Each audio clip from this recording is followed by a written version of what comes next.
La Amazona arinosa o Amazona arinosa del sur tiene su distribución en México, América Central y América del Sur hasta Bolivia. Están presentes en zonas de sabana abierta o en bosques tropicales. Se trata de un loro de gran tamaño que alcanza hasta los 38 centímetros.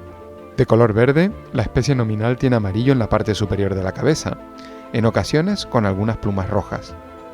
Su anillo periocular blanco es característico y el dorso de su espalda presenta un color blanquecino sobre verde que le da el nombre de arinoso.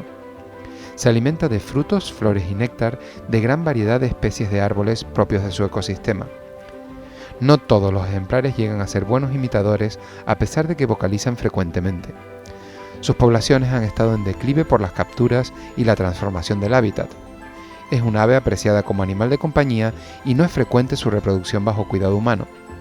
En sus regiones de origen se capturan también para el consumo cárnico.